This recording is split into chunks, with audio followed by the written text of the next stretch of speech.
Dhe ja ma përfundimisht, kur rikthehemi këtu në studio, ora e saktë miqdashur shënon 10:28 minuta. Në pjesën më të dashur të pjesës së emisionit tonë. Shumica e qytetarëve kemi peng tash përpara ekraneve. Prit, shikojmë se kë ka ftuar këta të dy.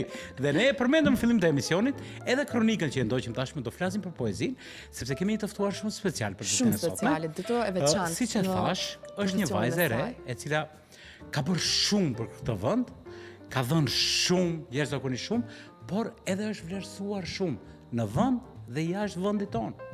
Shumë e vërtetë. Ka patur shumë çmime të prestigjioze, larta, njerëzit që i ndërronin këta çmime ose kanë bërë shumë sakrificë të parët tanë për të arritur këtë çmime, por kjo ka arritur në një moshë shumë të re.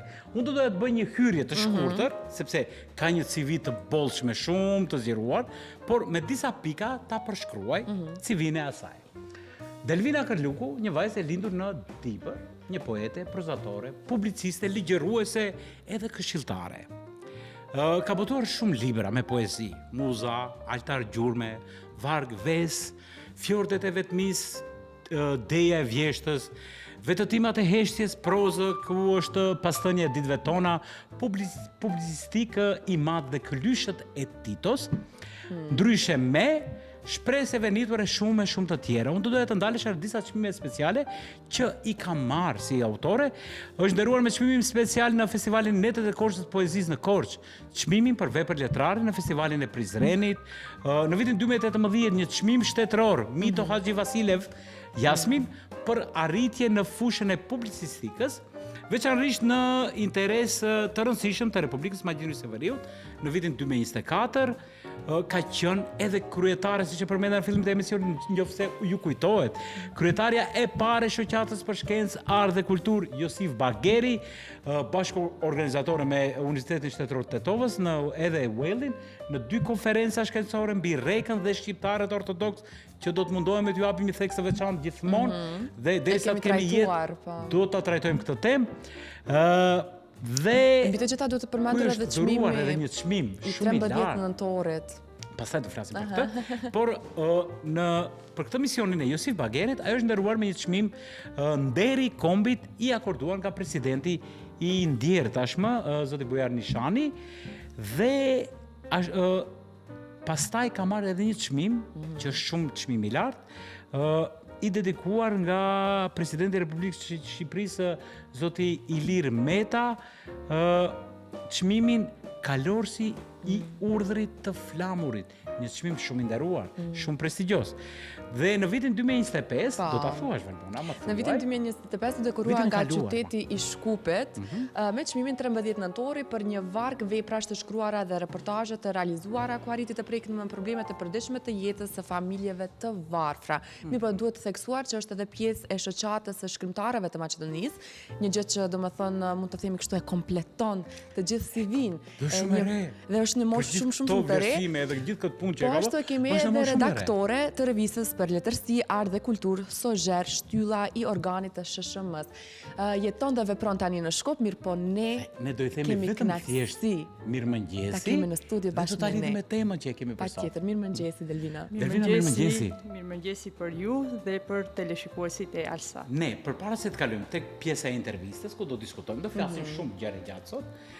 Unë do doja që temën që sot e kemi trajtuar me shikuesit tanë është gjithmonë themi s'kam kohë.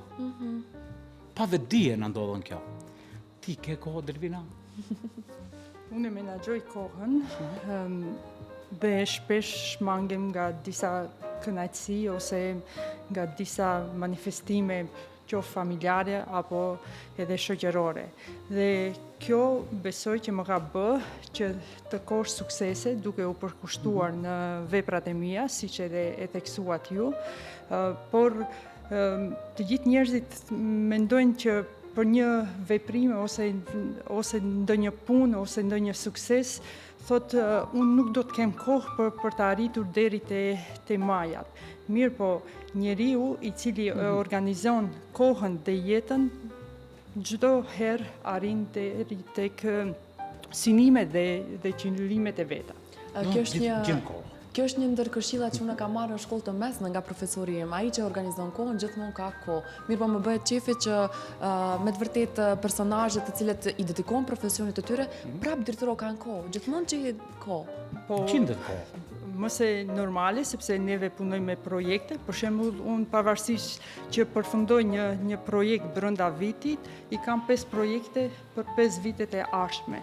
Dhe në qoftë se Ministria e Kulturës na financon neve shkrimtarëve, atëherë neve do duhet të gjejmë kohë për ta realizuar projektin, sepse ne kemi në formë ideje ose kemi punuar me vite të tëra dhe do duhet të realizohet, bëjmë redaktura, recenzura e kështu me radhë. Mirë, pastaj do flasim edhe për Ministrinë e Kulturës, se sa e ka, se si na shikon me lupë këtu, apo jo, do të flasim pak më vonë edhe për jemi në errësirë pak këtë tash, nuk çështje, kemi do të flasim, por sepse gjithmonë poezia, në përgjithësi prozat, duhet inspirim. Kur s'ka inspirim, lidhet kjo është me pak kohën, problematike. por lidhet edhe shumë kjo me kohën. Kur s'ka inspirim, do të devijojmë ndonjëherë, nisim synimin për diçka tjetër dhe në ndërkohë na del diçka tjetër. Lëshojmë shtegjet. Shikoni, në fakt kur zgjohen në mëngjes, rituali që bëjnë çdo shkrimtar, sepse unë jam e fushës së shkrimeve, ne kemi heshtjen, mendimin dhe leximin. Dhe zakonisht përmes leximeve motivohemi që të shkruajmë, por motivohemi edhe nga emocionet që na përcjell shoqëria ose vetë vendi.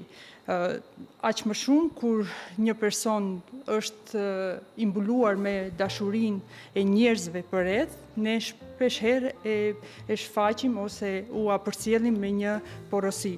Unë jo më kot them që çdo mëngjes lexoj të paktën 5 faqe, qoftë poezi, qoftë letërsi ose ndonjë zhanër tjetër. Kështu që më motivon... Ritual patjetër e ke këtë që ta bësh. Patjetër e kam. Më motivon që një porosi për t'u përcjell familjarëve të cilët jetojnë në Dibër, çdo herë e përpilojnë në formë poezie për t'u treguar që jeta është e bukur dhe ju uroj që ditat të jetë po aq e bukur. E përmbushur. Po, edhe ne kemi si mision këtë për gjithë shikuesit gjatë gjithë kohës. Unë do doja të vazhdojmë me pyetjet tona që kemi, sepse unë dije që unë jam aktor, edhe ne shumicën e rasteve punojmë me zërin, me trupin, me interpretimin, ndonjëherë edhe heshtja flet, por unë do doja të pyes. Ti jeton me fjalën e shkruar. Kjo është e magjishme, sigurisht. A mendon se fjala e shkruar ndonjëherë mund të themi që ka turp apo jo? Po, fjala ka turp në fakt trup të padukshëm. Ajo merr formë me mendjen e poetit dhe me ndjeshmërinë e lexuesit. Nga një herë është trupi brisht, në anën tjetër është një trup i rënd si barë historie. Fjala e shkruar ecën shumë ngadalë se sa fjala e cila thuhet, por mbërin dhe depërton pra më thellë tek njeriu. Qëndron më... E kam fjalën, a ka turp të shkruhet dhe të thuhet ndonjëherë? Pastaj e merr formën e njeriu, por sigurisht që e merr formën si trup, por a ka turp që ndonjëherë Mendoj që autorët apo mos e them.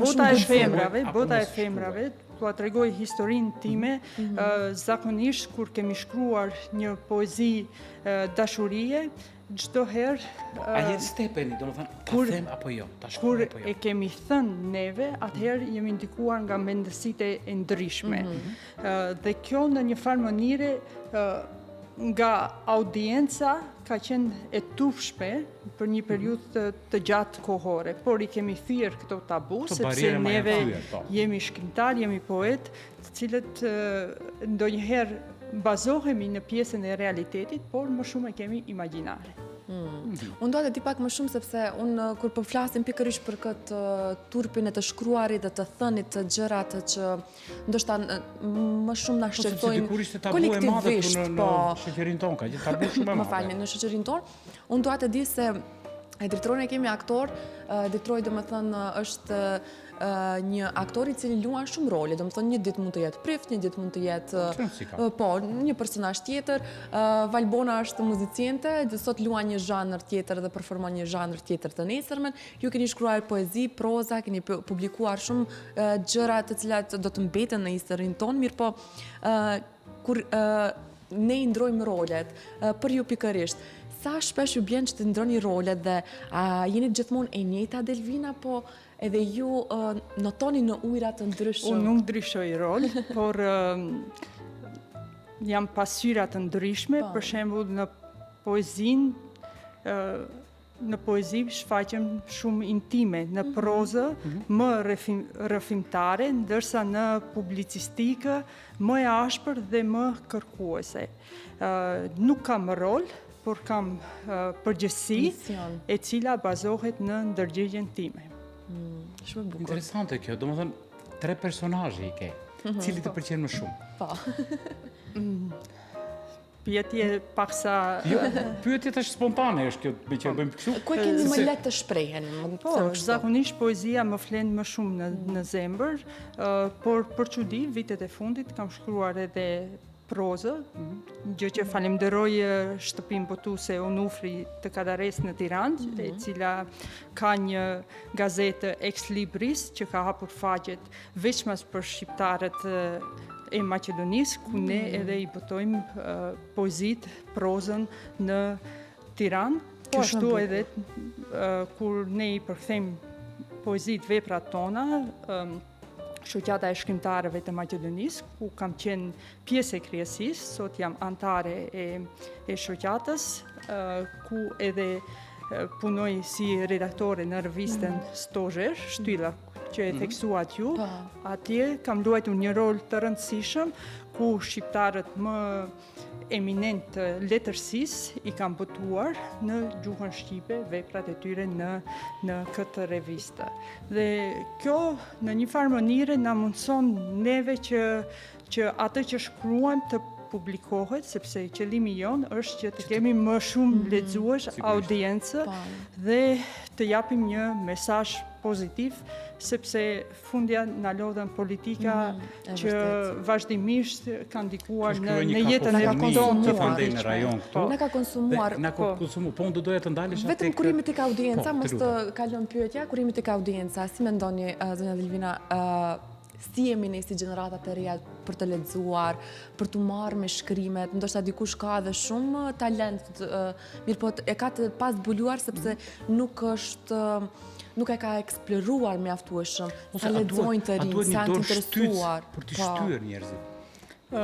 Ne zakonisht ndikohemi nga gojdhanat e njerëzve dhe themi që rinia është larguar nga leximi. Unë të tregoj një rast, po udhëtoja me autobus dhe kisha marrë gazetën, gjë që ditë për ditë lexoj gazetën dhe kisha botuar një opinion time, forum, dhe po e lexoja me ëndje disa herë që në qoftë se do të më kritikojnë ose zakonisht tensionet politike që na mbeshen neve si publicist ose gazetar, po do të isha e përgatitme për çdo fjalë që kisha thënë dhe rastësisht ndaloi autobusi dhe bëm një pushim 5 minuta. Kthehem edhe po lexoj diçka në telefon, e shoh një djalë të ri me gazetë.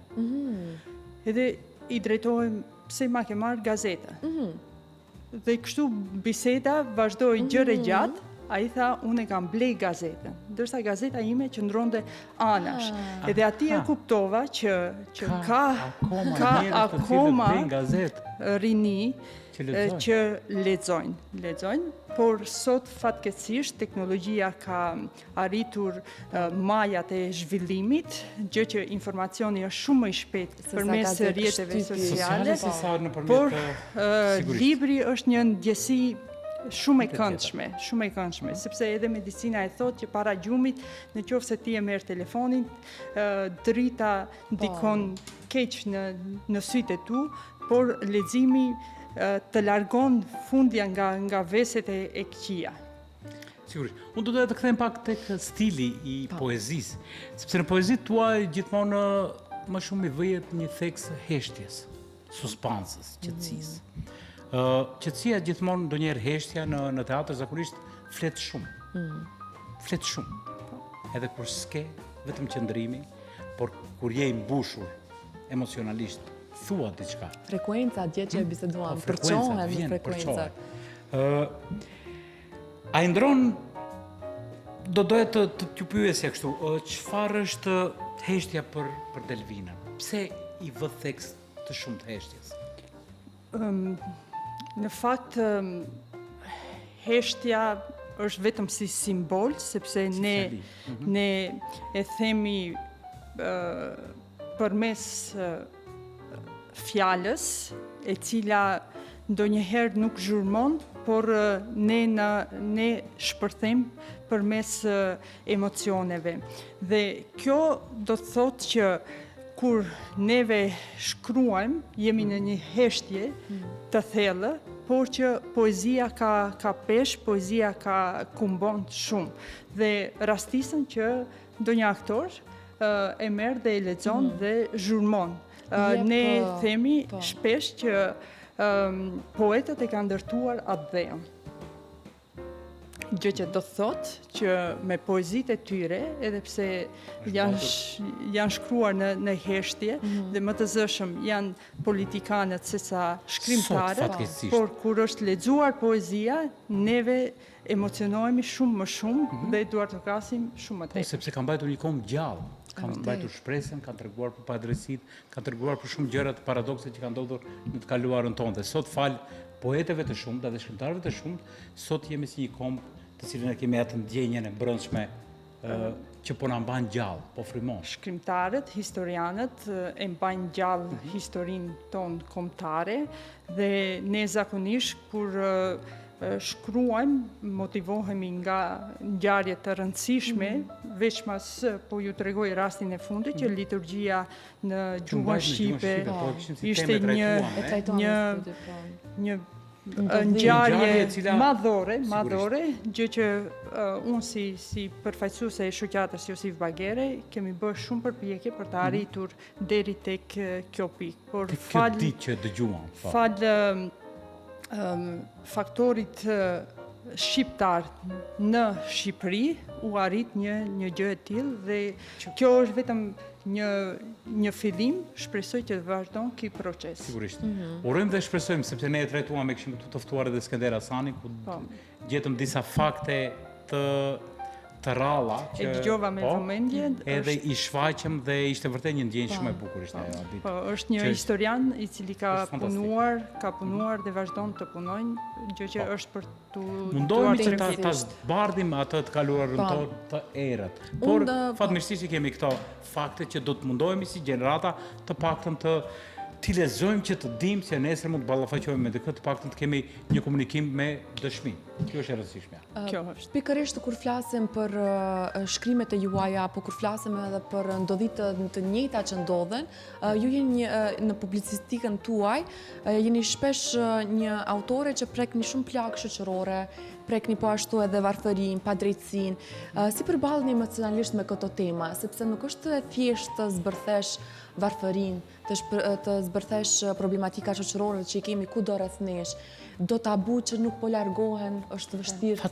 Fatkeqësisht, po. Mirë po, edhe pse po i bëjmë disa hapa përpara, mirë po mendoj që mundet edhe t'ja dalim shumë më shumë. Mirë po fal jush që edhe i shkruani këto pasuri. Fatë le të thuhen, le të shkruan, le të mbeten të arkivuara. Emocionalisht ndikojnë te kjo. Këto plagë shoqërore zakonisht i mbajnë në vete, sepse secila ka histori dhe gjurmët e veta. Por nëse shkrimtari nuk i dhem kjo plagë e shoqërisë, atëherë shkrimi bëhet si një formë dekori. Fjala duhet të trondit, të qiret në atë që thohet, jo të rehatoj publikun. Pra është një porosi e fortë e cila do duhet të përcjellet. Për cilën temë jeni kështu, ndoshta vjen më lirshëm inspirime, ndoshta është për temat më shoqërore, ndoshta për feminizmin, apo për të themi varfërinë është më e vështirë? Gjëja më sublime në jetë është dashuria. Unë në fillimet e mia të shkrimeve kam shkruar poezi patriotike, por kam rastisur që kam lexuar poezi patriotike në një kohë shumë më të hershme dhe jam vlerësuar për atë. Por sot nuk është kjo kohë, ne tregojmë patriotizmin dhe dashurinë ndaj kombit përmes një vepre, pavarësisht çfarë profesioni kemi, ne do duhet të jemi të suksesshëm në profesionet tona dhe ky sukses është një pasqyrë e bukur që ne ecim përpara. Siç jam unë, për shembull, që e theksoj edhe drejtoroj nga Dibra, besoj që Dibranët krenohen me ne. Sigurisht. Patjetër që po, normalisht që po. E kemi këtu edhe me çmime të shumta që ka arritur. Domethënë nëpërmjet fjalës të mbri në çmimet më të larta në shtetin ton, por edhe më të angardhit, siç e themi shpesh. Delvina, unë doja të them ndonjëherë njeriu kur merr çmime, kur vlerësohet shumë, mbase fillon të ndryshon pak stilin e jetesës, fillon të ndryshon edhe inspirimi. A ndikon tek ju kjo? Kur jeni vlerësuar? Unë po bëhem apo vazhdon të jetë Delvina modeste, e thjeshta, që ishte më e kujdesshme dhe më e frikshme më duket jeta në kur ke vlerësime të shumta. Kur kam vlerësime të shumta. Çmimi është një presion. Në fakt nuk të jep të drejtë të pushosh, por të detyron të mos e tradhtosh fjalën që e ke thënë. Pas çdo vlerësimi e pyes veten, a jam ende e ndeshme në atë që shkruaj. Sikur të shumë. Përgjigja cila është? Përgjigjen do duhet ta jep opinioni dhe lexuesi i cili lexon. Unë ti vazhdon me atë modestin, unë nuk shikoj ndonjë ndikim, edhe pse i ke marrë ta parashtrova pyetje, sepse duhet ta parashtroj këtë pyetje, sepse zakonisht ndodhin këta shumica e njerëzve të cilët vlerësohen, pastaj po ndodhen ajo që s'u prekën hunda, si thot populli në tokë, ndërsa ti vazhdon me atë modestin tënde, e thjesht, e qetë, vazhdon se nuk shikoj ndryshime, sepse të njoh. Thjeshtësia është e bukura e jetës, por që një njeri i Zoti është ai i cili me një fëmijë bëhet fëmijë, me një të rritur bëhet i rritur dhe me një të moshuar ndalet dhe respekton dhe mëson nga historia e një të moshuarit. Të përshtatesh dhe të adaptohesh në çdo tryezë ku ulesh. E magjishme është kjo. Domethënë këto virtyte që duhet të ketë njeriu, këto janë gjëra të magjishme. Mua realisht më pëlqeu shumë përgjigjja sepse po të ishin të gjithë njerëzit që kanë një ndikim në shoqërinë tonë, po të ndjeshin kështu që pas çdo vlerësimi të vjen puna edhe më e vështirë në fakt që ta mbash vlerësimin që e ke marrë, është në fakt hynore do ta quaja, e jo një comfort zone, pasi që të fitosh diçka, të kesh një comfort zone dhe pastaj thua unë i bëra, i arrita dhe kjo mjafton. Por atëherë fillon puna edhe më e vështirë në fakt. Obligimi dhe përgjegjësia që e ke ndaj lexuesve. Më pëlqen shumë. Jeton dhe vepron në Shkup tani. E keni lënë Dibrën pak anësh, mirë po e vizitoni shpesh. E kemi lënë për vikend, domethënë shkojmë aty. Pikërisht. Jetojmë në një hapësirë shumë kulturore, jetojmë në një hapësirë multietnike. Mua personalisht më pëlqen një gjë shumë në fakt. A ndikon kjo në shkrimin tënd? Po ashtu pastaj të kalojmë pak a shumë edhe tek vlerësimi i Ministrisë së Kulturës. Mirë po, të jetosh në një vend si Shkupi, si është jeta këtu për një autore? Në kryeqytet, informacionet lëvizin shumë më shpejt, pavarësisht se Dibra ka një histori të bollshme, por kryeqyteti ka më shumë konkurrencë dhe të përballesh me një konkurrencë shumë të ashpër, do me thënë je fitues. Aq më shumë ne që kemi arritur çmime dhe unë shpesh e them që do duhet që të bashkëpunojmë shumë më shumë neve bota artistike që në një farë mënyre të mundim konkurrencën tjetër. Jo më kot, unë kam përkthyer edhe poezi, gjë që jam vlerësuar edhe nga palët tjera, etnitetet tjera në Maqedoni, aq më shumë nga akademikët. Poezitë e tua do të ndalim janë përkthyer në shumë gjuhë në botë, mos gabojmë, ha? Po, jam përkthyer në disa gjuhë të botës. Unë kam qenë pjesë e kinezisht diçka apo jo? Po, në revista, por unë në fakt si kemi arritur që të bashkëpunojmë me një vend tjetër, falë mbrëmjeve të poezisë strugane, cili është një manifestim botëror, ku të gjithë poetët nga bota vinë dhe prezentojnë poezit. Pra është një libër me antologji ku përfshihen poet nga 5 kontinentet e botës dhe fatmirësisht janë përfshirë edhe unë.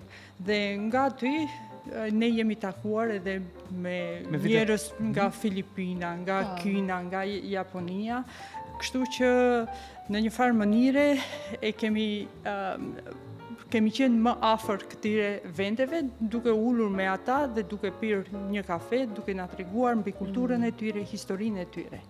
Interesant, dhe është gjë e magjishme kur e shikon një poezi tënde në një gjuhë tjetër ose në një fond të gjuhës tjetër. Është shumë interesant, edhe pse nuk e kuptojmë gjuhën kineze për shembull, por të jetë përkthyer dhe e shkruar në kinezisht është tërheqse, aq më shumë në shtetin ton, poezitë e mia që përkthehen në maqedonisht, tingëllon goxha bukur fjala.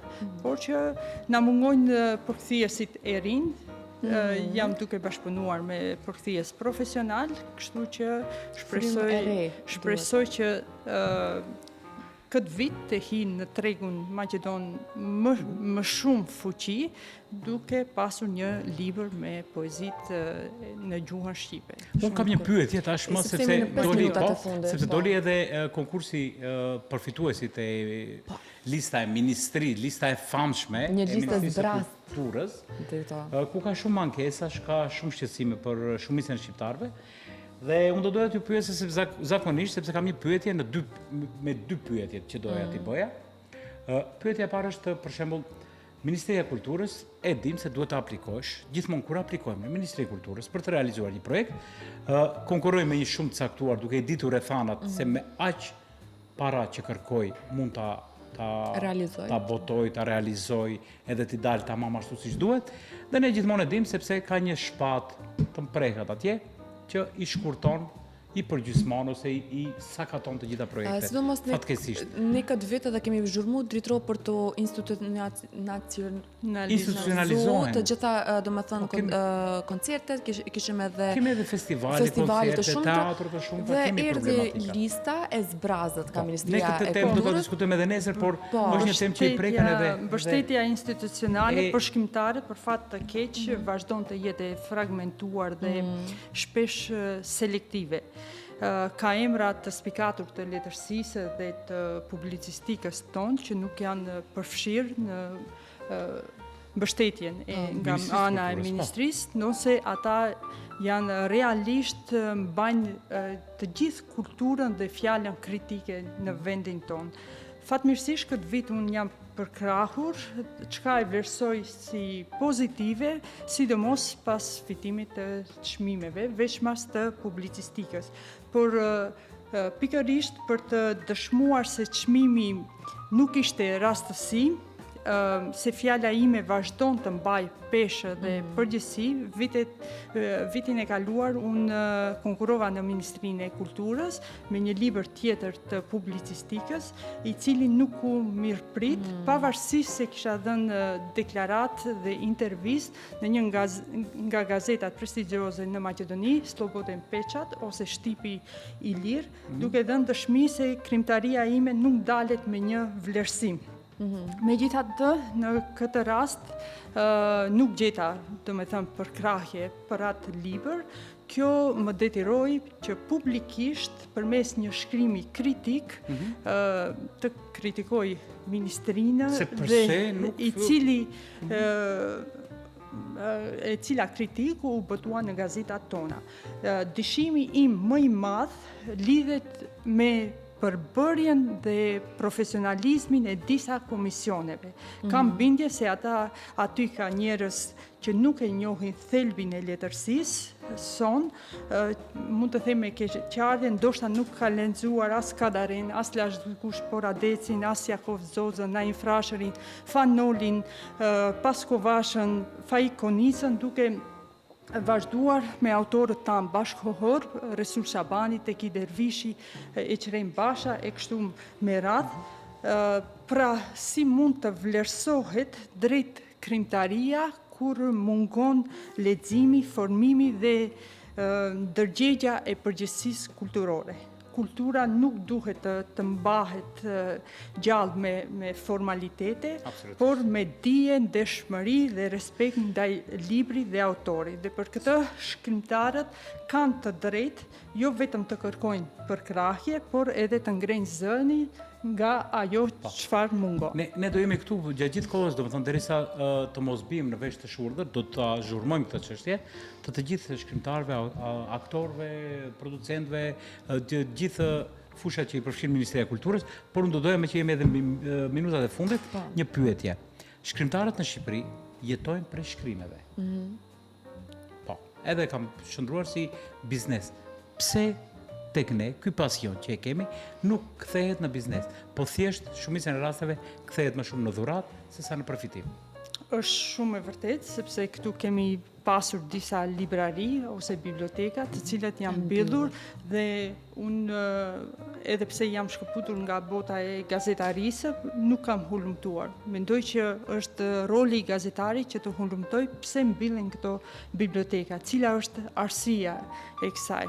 Dhe pavarësisht që libri sot pak lexohet, po do duhet më shumë marketing. Ne kemi një mori të autorëve, që ndoshta edhe Ministria e Kulturës i përkrah, por çfarë ndodh?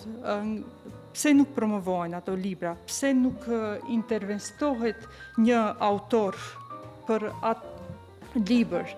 Dhe kjo është një mungesë e cila çon deri tek ajo që neve nuk përfitojmë. Delvina, unë të falenderoj shumë për prezencën tënde. Ishte kënaqësi ta kemi këtë bisedë. Ishte një bisedë shumë kështu pa dorashka. Do dëshiroj shumë sukses edhe krijimtari pafund. Ju falenderit shumë. Unë jam njeri i shkrimeve me laps. Zakonisht kam ndroje shumë në televizione, por unë ndjeva shumë këndshëm. Ju uroj shëndet. Ishte kënaqësi. Urojmë shëndet të plotë dhe me të vërtetë të shtohet CV-ja me shumë krijimtaria pafund. Miq dashur, ne këtu po japim fund emisionit me shpresë që do shihemi sigurisht nesër të njëjtë kohë, të njëjtë vend. Deri atëherë, mirëmbëjtje të gjithë. Lexoni dhe një ditë të mbar paqe dhe shihemi nesër në orarin e njëjtë. Mirupafshim.